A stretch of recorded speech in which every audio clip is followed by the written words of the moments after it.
Big shakeup at the FBI. Fox News confirming top FBI official Andrew McCabe has been removed from his post as deputy director.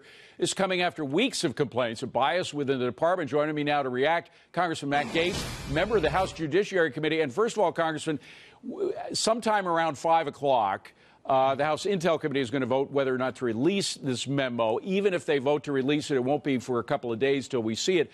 But was there anything in the memo, and you have read it, and I know you can't be specific about it, but was there anything in the memo that might have led Mr. McCabe to either resign or be dismissed? Unfortunately, I can't answer that question because it could potentially confirm or deny what was in the memo. I will say that based on what has been publicly available, the text messages, particularly between Peter Strzok and Lisa Page, referencing meetings in Andy's office to discuss their insurance policy to save the American people from Donald Trump, that to me was a sufficient basis for Mr. McCabe to move on. Has it been confirmed that the Andy referred to in the text is Andrew McCabe?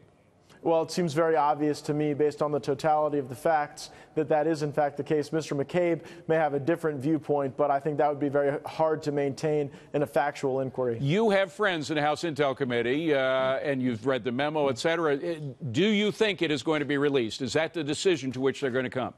I do. I think that Chairman Nunes and the Republican members of the Intelligence Committee have done a fantastic job. Remember, this memo culminates a year-long investigation that they've been on to ensure that the FBI and Department of Justice would be free of the type of political bias that so many of us are so concerned about. But, these are their all findings. These are the weekend, facts. Congressman, forgive me for interrupting, but we've been hearing this drumbeat from Democrats and the mainstream media, for that matter, that there really isn't a bias at the FBI and the DOJ. And you Republicans are beating up on fine institutions. We had Eric Holder chime in with his tweet or text message. He said FBI Deputy Director Andrew McCabe is and has been a dedicated public servant. He went on to talk about bogus attacks on the FBI and DOJ. Your response?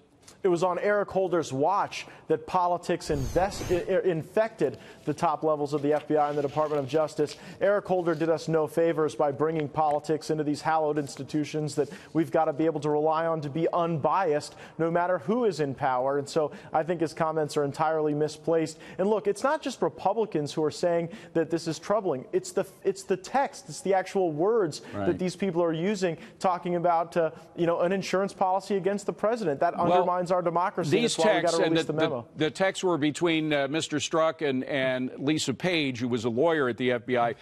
First of all, there's Andrew McCabe. There's Peter Strzok. But Andrew McCabe was being investigated for possible conflicts of interest over his wife's use of Democratic funds while he was leading a Clinton email investigation. Now, it's true that he wasn't doing the investigation at the time his wife was running, but do you think there was a conflict of interest there significant enough for him to step down?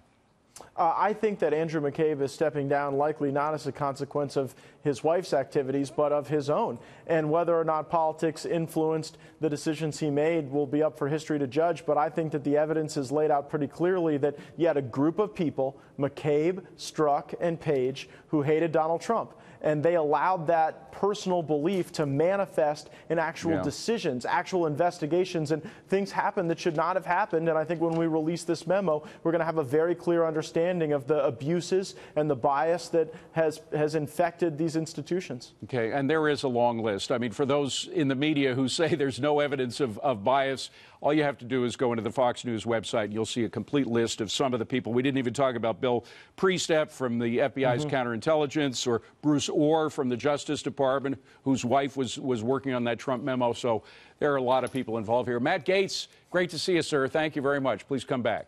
Good to see you.